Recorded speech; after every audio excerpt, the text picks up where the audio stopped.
क्या आपने बचपन में चोर पुलिस का खेल खेला है? हमने तो बचपन में बहुत खेला था। उस दौर में आज की तरह मोबाइल नहीं थे ना, इसलिए। लेकिन चोर पुलिस का खेल तो आज भी चल रहा है और बड़े-बड़े लोग इस खेल में महारत हासिल कर चुके हैं। चलिए आपको लिए चलते हैं ऋषिकेश विधानसभा की तरफ, जहां से आज का व्यवहार मिल रहा है।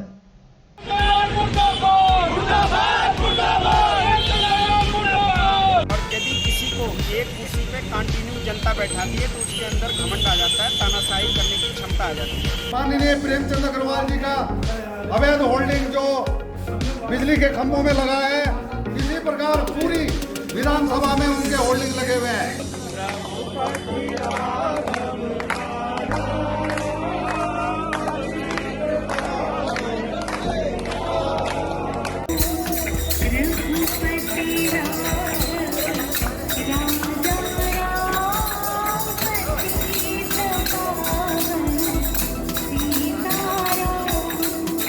उत्तराखंड ऋषिकेश थाने में महात्मा गांधी का पसंदीदा भजन रघुपति राघव राजा राम की धुन सुनकर पुलिस की बदलती छवि का अनुमान मत लगाए, बल्कि उसकी मजबूरी को समझने का प्रयास कीजिए।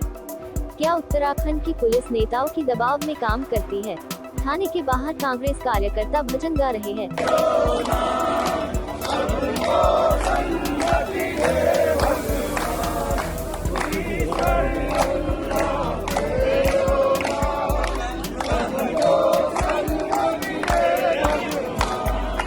भजन गाने से पहले ये लोग ऊर्जा निगम के दफ्तर का घेराव कर चुके हैं और सड़क पर स्थानीय विधायक का पुतला भी फूट चुके हैं।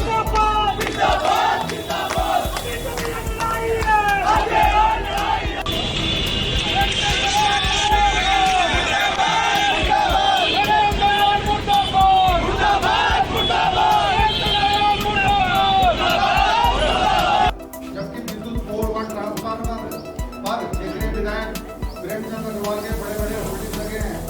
तथा केवल ऑपरेटरों के द्वारा भी विद्युत विभाग के पोलों का उपयोग काफी लंबे समय से किया जा रहा है।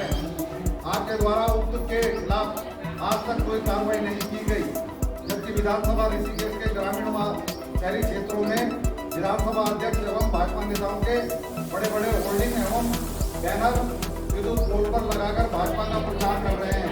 आरोप है कि ऋषिकेश में बिजली विभाग को विद्युत पोल पर लगे पोस्टरों की चिंता सताने लगी है और इस अभियान में उन्होंने कांग्रेसी नेता जयेंद्र रमोला के खिलाफ थाने में एफआईआर दर्ज करवा दी है। आरोप है कि बिजली के पोल पर लगे उनके प्रचार से सरकारी संपत्ति को नुकसान हुआ है और पोल पर चढ़ने में दिक्कत हो रही है। साथ ही लाइनमैन को भी कट लगने का खतरा बना हुआ है। आरोपी कांग्रेसी नेता ने इस कदम का स्वागत किया है। साथ ही एक ही देश में दो कानून पर सवाल उठाए हैं, पक्ष के लिए एक कानून और विपक्ष के लिए दूसरा। उन्होंने कहा कि पोल पर अन्य सत्ता पक्ष से जुड़े वीआईपी नेताओं के पोस्टर लगे हुए हैं, उन पर एफआईआर कब दर्ज होगी? मैंने विद्युत विभाग के एक्शन के खिलाफ एक सबूत के साथ मुकदमा दर्ज कराने के लिए दिया है। साथ साथ विधायक जी के खिलाफ भी मुकदमा दर्ज कराने के लिए दिया है कि अगर वो विधानसभा अध्यक्ष है, इसका मतलब नहीं है कि वो 7 खून उनके माफ होंगे। उनके खिलाफ भी मुकदमा दर्ज होना चाहिए। जांच में डालने से काम नहीं चलेगा। जैसे हमारी पहले मुकदमा दर्ज हुआ, वैसे ही पहले मुकदमा दर्ज हो, उसके बाद जांच करें। अगर उन्होंने आरोप लगाया कि ऋषिकेश विधायक और विधानसभा अध्यक्ष के दबाव में पुलिस ने बिना जांच के उनके खिलाफ मुकदमा दर्ज किया है।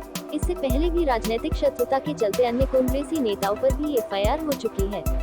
गुस्साए कांग्रेस कार्यकर्ताओं ने बिजली विभाग के कार्यालय का घेराव करने के बाद सड़क पर विरोध प्रदर्शन किया और विधानसभा अध्यक्ष का पुतला फूंका।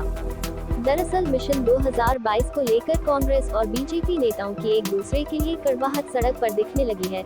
ऋषिकेश विधानसभा में विकास कार्यों को लेकर सत्ता से जुड़े विधायक की पोल खोल रहे कांग्रेसी नेता से निपटने का जो तरीका अपनाया जा रहा है, उसे मतदाता भी बारीकी से गौर कर रहे हैं। दरअसल ऋषिकेश विधानसभा में जयेंद्र रमोला और विधानसभा अध्यक्ष की वो पोल पर चढ़ने वाले लाइनमैन को खतरा हो या नहीं, पर लगता है सत्ता पक्ष के विधायक को इसका कर जरूर लागने वाला है।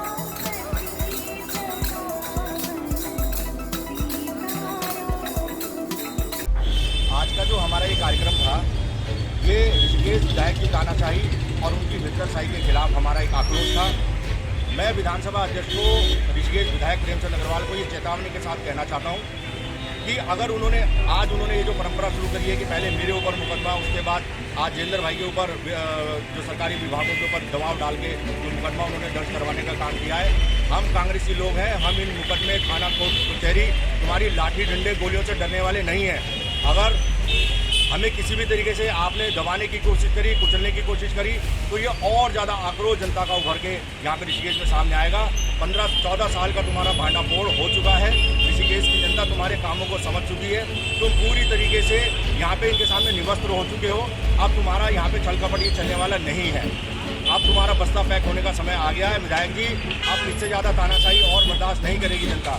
मैं आपसे पूछना चाहता हूँ कि अपनी कोई एक सिंगल उपलब्धि आप बताइए कि कोई नया मेडिकल कॉलेज, कोई डिग्री कॉलेज, कोई यूनिवर्सिटी, कोई लॉ कॉलेज, कोई इंजीनियरिंग कॉलेज अगर आपने यहाँ पे खुलवा पाए हों तो आप सामने आके मैं आपको चैलेंज करता हूँ। आपने 14 साल के वो झींगा मस्ती में इसी तरीके से गुजार दिए और आपकी सबसे बड़ी जो उपलब्धि है वो ऋषिकेश के अंदर कूड़े का वो महान पहाड़ है जिसकी बदबू पूरा ऋषिकेश और आने वाले यहाँ पे यात्री तक झेलते हैं। मैं कहना चाहता हूँ विधायक जी, अब आपका यहाँ पे समय ज़्यादा दिन का नहीं है, 6 महीने और आपकी तानाशाही चलेगी। आपने सरकारी विभागों के माध्यम से और मुकदमे दर्ज कराने चाहते हैं तो बिल्कुल बेशक कराएं। आप एक जयेंद्र रमोला के ऊपर मुकदमे दर्ज कराओगे तो 10 जयेंद्र रमोला और खड़े होंगे। आप 10 के ऊपर मुकदमे दर्ज कराओगे तो 100 जयेंद्र रमोला और खड़े होंगे। हम पीछे हटने वाले नहीं हैं। हम आप कांग्रेसी व्यक्ति हैं। हम लाठी डंडा गोली और थाना कोर्ट कचहरी से जब अंग्रेजों से नहीं डरे तो तुम्हारी तानाशाही से क्या डरेंगे। तो मैं चेतावनी के साथ आपको कहना चाहता हूँ कि आप इस तरीके के तानाशाही पूर्ण रवैया अपना बंद कर दीजिए, नहीं तो हम इसका पुरजोर तरीके से विरोध करेंगे और आपकी ईंट से ईंट बजा देंगे। कांग्रेस पार्टी जिंदाबाद।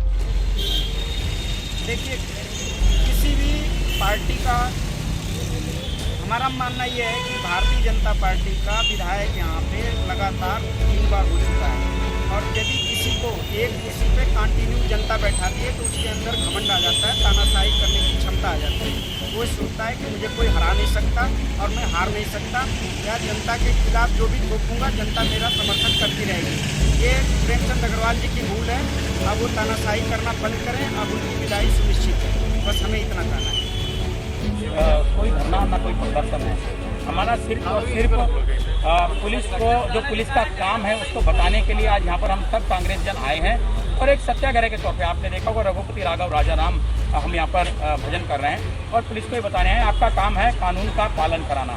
अगर कोई व्यक्ति हमारे खिलाफ और हमारी कोई गलती होती है, आप हमारे खिलाफ मुकदमा करते हैं, हमें कोई आपत्ति नहीं है, लेकिन वही गलती अगर दूसरा व्यक्ति भी करता है तो उसके खिलाफ भी मुकदमा दर्ज होना चाहिए। हमारा ये कहना है कि आपने हमारे पे किया, कोई बात नहीं, जो सही होगा देखा जाएगा, लेकिन दूसरा व्यक्ति भी कर रहा है उसको आप नहीं, उसके खिलाफ मुकदमा दर्ज नहीं कर रहे हैं, ये तो अपने आप में बड़ा शर्मसार करने वाली बात है। कहीं ना कहीं पुलिस की भूमिका संदिग्ध दिखती है। इसलिए हमको लगता है कि क्षेत्रीय विधायक के दबाव में आकर पुलिस प्रशासन और विद्युत विभाग कार्य कर रहा है और इसकी हम घोर निंदा करते हैं। आज मैंने विद्युत विभाग के एक्शन के खिलाफ एक सबूत के साथ मुकदमा दर्ज कराने के लिए दिया है, साथ साथ विधायक जी के खिलाफ भी मुकदमा दर्ज कराने के लिए दिया है कि अगर वो विधानसभा अध्यक्ष है इसका मतलब नहीं है कि वो 7 खून उनके माफ होंगे, उनके खिलाफ भी मुकदमा दर्ज होना चाहिए। जांच में डालने से काम नहीं चलेगा। जैसे हमारी पहले मुकदमा दर्ज हुआ वैसे ही पहले मुकदमा दर्ज हो, उसके बाद जांच करेंगे। अगर बिजली विभाग या विधायक के खिलाफ नहीं होता है तो फिर आगे क्या रणनीति रहेगी? हम अगर पुलिस इसमें पीछे हटती है तो हमको कोर्ट का अगर रास्ता अपनाना पड़ेगा तो हम कोर्ट भी जाएंगे। आज हम लोग यहाँ पर ऊर्जा निगम के एसडीओ का घेराव करने आए थे, लेकिन ये उनका सौभाग्य है कि आज वो यहाँ पर अपने दफ्तर में हमें नहीं मिले। हमने उनके कर्मचारियों को कुछ समय का मोहलत दे रखा है कि एसडीओ साहब जहाँ कहीं हो अपने यहाँ दफ्तर में आने का काम करें। विगत दिनों क्षेत्रीय विधायक प्रेमचंद अग्रवाल जी के नाजायज दबाव के चलते उन्होंने हमारे ऑल इंडिया कांग्रेस कमेटी के सदस्य जयेंद्र रमोला जी के खिलाफ एक तहरीर देकर आपराधिक धाराओं में मुकदमा कायम कराने का काम किया है। मैं बताना चाहता हूं आपको, ये माननीय प्रेमचंद अग्रवाल जी का अवैध होल्डिंग जो बिजली के खंभों में लगा है, इसी प्रकार पूरी विधानसभा में उनके होल्डिंग लगे हुए हैं। यदि एसडीओ बिल्कुल पारदर्शिता रखते हैं अपनी कार्रवाई में तो सर्वप्रथम उन्हें प्रेमचंद अग्रवाल जी के खिलाफ अवैध होल्डिंग लगाने के जुर्म में तहरीर देकर मुकदमा कायम करवाना चाहिए, नहीं तो हम इनको यहाँ पर किसी प्रकार भी अपने कांग्रेसी कार्यकर्ताओं का उत्पीड़न करने नहीं देंगे। अभी मुझे जानकारी प्राप्त हुई थी कि ऋषिकेश नगरीय क्षेत्र और ग्रामीण क्षेत्र के विद्युत विभाग के अधिकारियों के द्वारा मेरे खिलाफ रायवाला थाने में और कोतवाली में एक तहरीर दी गई है कि उसमें लिखा है कि मेरे नाम पोलो पर होने के कारण उनके लाइनमैनों को पोल पर चढ़ने में दिक्कतों का सामना करना पड़ता है। और जिन लोगों ने वो 4 फीट की हाइट में, ज़मीन से 4 फीट की हाइट में पोल पर नाम लिखा है, उनको विद्युत का खतरा था। और साथ साथ ये भी लिखा है कि हमारे पेंट करने से उनके पोलों को क्षति पहुंची, उनकी परिसंपत्तियों को नुकसान पहुंचा है। जहां एक और मुख्यमंत्री जी और विधानसभा अध्यक्ष जी के होर्डिंग हाई टेंशन पर लगे होते हैं और वो भी 10-10 फीट की हाइट पर, उसको लगाने वाले को कोई करंट का खतरा नहीं होता है। दूसरी ओर लाइनमैन को उसमें चढ़ने में 10 फीट की हाइट में जो होर्डिंग बीच में अड़ता है उसमें उनको कोई दिक्कत नहीं होती है। साथ साथ होर्डिंग बांधने से और होर्डिंग टांगने से परिसंपत्ति को कोई नुकसान नहीं होता। वहीं दूसरी ओर जहां पेंट के लिए लाखों रुपयों के टेंडर, खंभों के रखरखाव के लाखों रुपए के टेंडर, पेंट के टेंडर ये लोग करते हैं, वहीं दूसरी ओर अगर हम पेंट करते हैं तो उससे खंभे क्षतिग्रस्त होते हैं। तो कहीं ना कहीं ये राजनीतिक दबाव में किया गया कार्य है और इसमें टोटल कहीं ना कहीं पूर्ण रूप से विधानसभा के अध्यक्ष का, क्षेत्रीय विधायक जी का इसमें हाथ है।